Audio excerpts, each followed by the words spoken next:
హైదరాబాద్ మలక్పేటలో 30 కేజీల గంజాయిని పోలీసులు పట్టుకున్నారు. పక్కా సమాచారంతో వాహన తనిఖీ చేపట్టగా కారులో గంజాయి తరలిస్తున్న 5 నిందితులను మలక్పేట పోలీసులు అరెస్ట్ చేశారు. నిందితుల నుంచి 30 కేజీల గంజాయి, బెలినో కార్, బైక్, 5 సెల్ ఫోన్లు స్వాధీనం చేసుకున్నట్టుగా south east zone deputy commissioner of police Patil Kantilal తెలిపారు.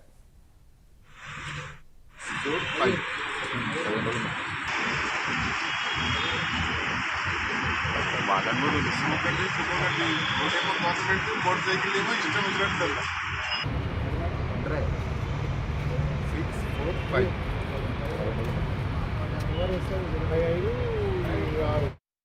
ప్రతిరోజు మేము ఎక్కడో దగ్గర వెహికల్ చెకింగ్ చేస్తున్నాం.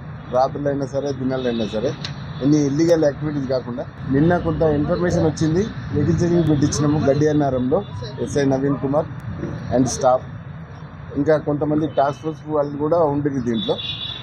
ఆ టీం అంతా చెక్ చేస్తుంటే మనం ఒక బెలెనో వైట్ కలర్ కార్లో గాంజా వస్తుందని ఇన్ఫర్మేషన్.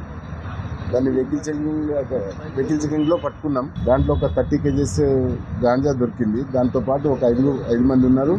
దానికి ఈ యొక్క వెహికల్కు ఒక పైలట్ కూడా ఉన్నాడు. ఆ పైలట్ మోటార్ సైకిల్ మీద వస్తూ అంత కవర్ చేస్తూ దాన్ని చాకచక్యంగా మా స్టాఫ్ అందరూ కూడా పట్టుకున్నారు. ఆత్మకూరు నుంచి ధూల్పేట వెళ్తుంది. వాళ్ళు చెప్పిన కన్ఫ్యూషన్ ప్రకారంగా ధూల్పేటలో అక్కడ అమ్మి చిన్న చిన్న ప్యాకెట్లు చేసి అమ్మి వాళ్ళ ఎక్కువ మొత్తానికి తీసుకోవాలని, ఇది మాత్రం వాళ్ళు ఒడిశా నుంచి తీసుకొచ్చినట్టు చెప్తున్నారు. వీళ్ళ 5గురిని కూడా ఇంతకుముందు కేసులు ఉన్నాయి వాళ్ళకు. ఒకరి మీద 6 కేసులు, ఒకరి మీద 3 కేసులు, ఒకరి మీద 2 కేసులు అట్లా ఉన్నాయి. న్యూ ఇయర్ కూడా వస్తుంది కాబట్టి ఎక్కువ డిమాండ్ ఉంటుందని ఉద్దేశంతో చేస్తాం. ఇప్పుడున్న జనగాంలో వాళ్ళందరూ కలిసి